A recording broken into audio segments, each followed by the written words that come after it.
Buenas noches, doctora Vilma. Mi nombre es Alexander Ortegón Marulanda, estudiante de psicología. De antemano, agradecer por la oportunidad que usted me ha brindado de poder presentar este trabajo de manera individual. Me he perdido de una riqueza inmensa, obviamente, por no poderlo haber hecho en equipo. No ha sido una negligencia, simplemente ha sido una situación laboral. Estoy trabajando aquí en Bogotá, algo nuevo para mí. Hace 2 meses, pues tuve que dejar familia, dejar a mi esposa, a mi hijo, para venirme aquí y el cambio ha sido pues siempre fuerte para mí. Estoy en la jornada de la tarde. Sin embargo, bueno, estoy con todo el ánimo para seguir estudiando y sobre todo para poder continuar en estas clases que tanto las disfruto, sobre todo las que su merced tiene la posibilidad de orientarnos. Más que atreverme yo a hacer una exposición acerca de lo que es la psicología o la psicoterapia focal, yo voy a tratar de exponer unos puntos que considero me han quedado claros. Quizá en el transcurso del video haya algunos elementos que en realidad estoy equivocado. Y bueno, ya en el momento de la sustentación, que a la vez le agradezco, si usted me da la posibilidad y usted me indica cuál sería el horario, yo estoy disponible para el horario que usted indique, yo me organizo en el tiempo para ello, porque no tuve la oportunidad de pasarlo a tiempo justamente porque no tuve un grupo.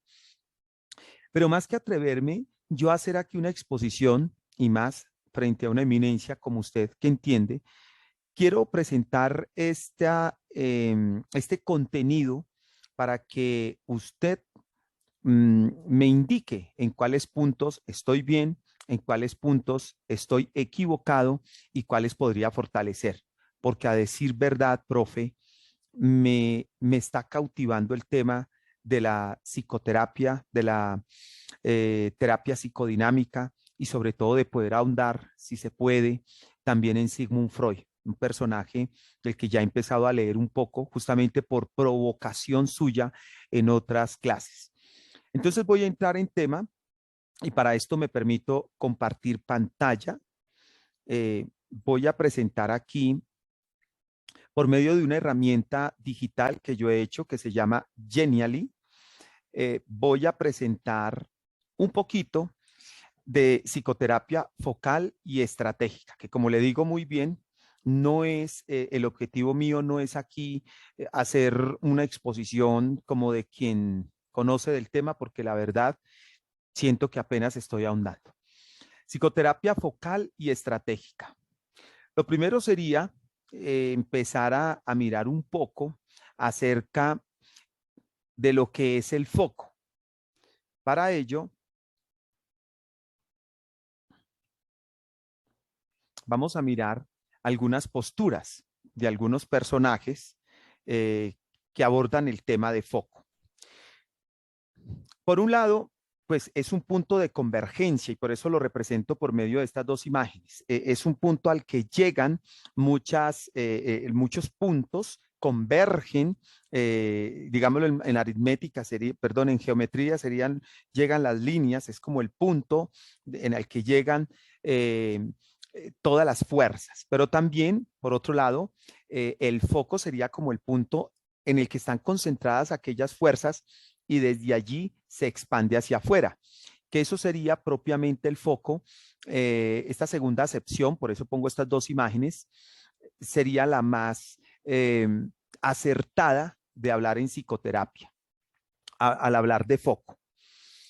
Entonces podríamos empezar a analizar o a sustentar aquí un poco lo que es el foco, que se podría ver desde varios, digamos, acepciones. Por un lado, está lo que sería el foco temático, ¿sí? Que sería como ese lugar imaginario del paciente, de la persona, del individuo. Es algo que está allí en la mente, algo en lo que él está centrado, toda su existencia, todas sus emociones, todas sus fuerzas están allí. Pero a la vez es como el constructo, ese constructo mental que el mismo ser humano va realizando. No está mal cuando a alguno le dicen, oiga, pero es que eso solo está en su mente. Y es verdad.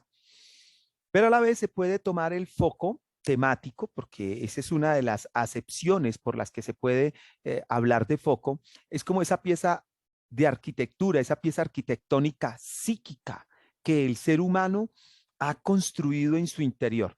Así vamos encontrando que hay unos personajes como Cifneos, que habla del foco como aquellos recuerdos, esas vivencias que van como haciendo en el ser, que el individuo va construyendo a nivel interno, como toda esa trama edípica, como toda, como ese mundo que va construyendo, no imaginario, ¿cierto? Porque son situaciones que él ha vivido, pero justamente a raíz de esas experiencias y de esas vivencias, él va haciendo como ese constructo mental y se va centrando ahí. Para él van siendo fundamentales. Los Borsky habla de la acción del conflicto repetitiva en las relaciones. Entonces, el foco se puede ver como eso que el ser humano, que el individuo, que el paciente está repitiendo y es como lo homogéneo, como aquello coincide cuando él se relaciona con los demás. Por ejemplo, siempre está pensando que están hablando de él o tiene un complejo y ese complejo se nota tanto en la escuela como en el trabajo, como en los grupos de amigos, ¿sí? Es esa acción de conflicto repetitiva. Siempre piensa que no lo quieren, que no lo valoran. Para Weiss y Sampson son creencias patógenas, porque es que en realidad él va armando esa trama allá. Sentimientos inconscientes los considera Davanlu, porque justamente en muchas situaciones el individuo no tiene plena conciencia de esa situación que él mismo, por eso dice de manera inconsciente, va creando. Para Mann es el tema central insoslayable. No, no se puede evitar. Hay que tocarlo. No es algo soslayable. Hay que abordarlo y es como el punto en el que se encuentra el individuo. Para Wachtel es ese círculo vicioso, en lo que siempre va dando vueltas, es tal vez muy similar a lo que presenta Loborsky, esa situación que se presentó en la escuela, que se presenta en el trabajo, que se presenta en las relaciones todo el momento. Y para Bach son temas de incompetencia que sustentan la autodesconfianza, porque justamente ese foco, esa situación, ese constructo, ese lugar imaginario, le va creando conflictos en todas las dimensiones sociales en las que se enfrenta el individuo. Entonces, estos personajes abordan el foco como algo temático, el tema. No es tanto si es el sentimiento, si es algo del individuo que de pronto es más del contexto, sino que es más bien como digámoslo así, como lo teórico que él está viviendo y que está construyendo. O sea, no es el individuo, es el foco en el que él está centrado. Luego encontramos, por otro lado, que el foco es interpretado también por otras personas como el foco estratégico. Permítame que se me fue, porque está en video. El foco estratégico. El foco aquí ya no se presenta tanto por el contenido, sino justamente por el lugar que ocupa en el interior del individuo. Conozco yo en estos momentos una persona que me está comentando que tiene unas situaciones relacionadas con la sexualidad y me dice, Alexander, siento que deseo todas las mujeres, siento que tengo esta situación. Entonces, si él está en el trabajo, él se esfuerza, pero siempre termina en lo mismo. Él dice que me manifiesta que termina deseándola sexualmente, pero si está en la iglesia es lo mismo, si está en el trabajo es lo mismo, bueno, en el lugar donde se encuentra. Entonces, para esa persona, esa situación, si lo miramos como el foco temático, entonces se abordaría como bueno, la sexualidad. Pero aquí no, en el foco estratégico no es tanto la sexualidad, no es el tema, sino qué lugar ocupa para el individuo eso. Entonces él me dice, yo quiero ser fiel, porque mis principios religiosos me dicen que debo ser fiel, porque para mí es importante serle fiel a la esposa, para mí es importante no desear otra mujer. O sea, y para él, esa sexualidad se ha colocado como en el centro de su vida a tal punto que también se le está volviendo una obsesión. ¿Sí? El foco estratégico ejerce una influencia importante para la persona, para el individuo. Nos presenta Ángela Molnos, que no se puede tener un foco estático, sino que debe ser de acuerdo a las necesidades del paciente, y esto es muy importante. Es no creer que de pronto en todos los individuos el foco es el mismo, o creer que en el mismo individuo el foco siempre va a permanecer igual. Ella dice no.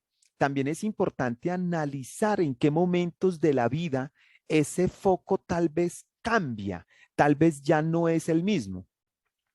Luego nos encontramos en un tercer momento con otra interpretación que se da del foco, o como el problema, el asunto, que es el descriptivo de situación. Aquí es la situación compleja del sujeto, ¿sí? Es la situación como tal, ya no es el tema, ya no es el lugar, sino que en realidad es la situación. Entonces, nos dice Fiorini, que es un autor italiano, considera que se debe tener en cuenta en el foco primero los aspectos caracterológicos del ser humano, lo que tiene que ver con su carácter, pero también hay que mirar toda su biografía. No podemos quedarnos en el foco como tal solo, sino que hay que interpretarlo con el sujeto y mirar toda la evolución que él ha tenido a lo largo del tiempo, y también mirando todos los determinantes de ese contexto social, mirar en la iglesia, esos grupos de amigos. Esas son las tres interpretaciones que se dan del foco. Ahora, viendo un poco lo que es el foco y las diferentes interpretaciones que se da, vamos a preguntarnos en qué consiste entonces la psicoterapia focal. Y podemos encontrar aquí, por eso lo quise representar por medio de esta fichita, tratando de cuadrar en el rompecabezas, que la psicoterapia focal, primero, es una rama del psicoanálisis, porque fue Freud quien por primera vez se ocupó de esos temas mentales en un momento en que la psicología era solamente abordada por lo externo, por el comportamiento, por lo que se veía. Freud quiere ir más allá. Y fue un paso muy grande, aunque lo tildaron de loco en su momento y más que nadie, usted lo sabe. Pero a partir de ahí se empieza a mirar la psicoterapia de otra manera, que tiene, aunque tiene una ramificación del psicoanálisis, también tiene unos antecedentes del positivismo de Augusto Comte y todo este movimiento científico que quiso haber. Entonces es ese modelo de intervención terapéutico que se centra en las soluciones a un problema dado, a un problema concreto. Por eso se llama psicoterapia focal, porque no se centra en el individuo como tal y en el mundo de emociones y de todo lo que puede haber, que el ser humano es un universo complejo e inmenso, sino que se centra en un problema como tal, en el foco. Entonces, por eso se manifiesta que la clave en la psicoterapia es que, primero, se ubica un foco, segundo, se va a dar una solución al problema, ¿cierto? Y tercero, que se va a dar en un tiempo determinado, corto. O sea, no nos vamos a quedar en el tiempo, sino que se determinan cuántas terapias incluso se pueden tener para solucionar ese problema. Es centrado en el aquí y en el ahora. No nos vamos a quedar en el pasado, no nos vamos a quedar solo en el presente, sino que vamos a tener en cuenta esa situación ya en este momento y cómo se le puede dar solución. Esa es como la idea de la psicoterapia focal. Es muy concreta, no es una cuestión que quede como en lo ambiguo, o una psicoterapia que se va a ir a tocar una cantidad de situaciones del ser humano, sino lo que el ser humano, el individuo, el paciente requiere en ese momento. La psicoterapia focal entonces trae unas ventajas, porque se gana en el autoconocimiento, algo que es muy importante. El individuo deja de pensar que son los demás, deja de creer que son los demás, sino que piensa más self, hacia sí mismo. Se gana en la discriminación y comprensión de los propios impulsos. Aprende a discriminarlos, aprende a identificarlos en un mundo hoy que tanta importancia se le está dando a la emoción, pero que no sabemos identificar las emociones en nosotros ni gestionarlas. Entonces se gana en esa situación de discriminar y comprenderlos, pero también de darle un lenguaje a las emociones. Cuando se hablaba de las necesidades y las demandas, que es tan importante en el lenguaje de la psicoterapia. El ser humano es capaz de darle un lenguaje a su necesidad, a su emoción. No se queda solamente en la necesidad, sino que se pasa a esa demanda, verbaliza eso que está sintiendo, eso que lo está haciendo sufrir. Hay cambios positivos a la vida misma, porque sin duda alguna la psicoterapia va a ayudar al ser humano a que tenga un estilo de vida distinto, a que salga de esa situación que lo hace sufrir y pase al otro lado. Y también habrá modificaciones en el ambiente familiar, porque se va a evidenciar que quizá no sea solo en el ambiente familiar, sino también en todas las relaciones sociales. Aprender a conocernos es muy importante y es una de las ventajas de la psicoterapia focal. Por eso he colocado esta imagen que no se colocan al azar, sino a propósito de acuerdo a lo que voy presentando. También podemos ver a continuación algunos elementos que son importantes para tener en cuenta en la psicoterapia focal. De antemano, una entrevista para poder mirar si el paciente está preparado para esto. Pero el tiempo es importante en la psicoterapia focal. No es de larga extensión en el tiempo, ya lo habíamos dicho, sino que al focalizarse, al tener un foco, centro de atención, un punto al que vamos a llegar, la psicoterapia es más bien corta. Leyendo algunos autores, algunos proponen que pueden ser desde 12 sesiones de psicoterapia hasta 24, pero se tienen en el tiempo concreto. También es importante mirar aquí en la psicoterapia focal y estratégica el paciente del que quería hablar ahorita. Entonces, es importante mirar que no es cualquier paciente. No se puede tener una persona que tenga problemas de personalidad críticos, ¿sí? Trastornos de personalidad, ni personas que tengan problemas psiquiátricos.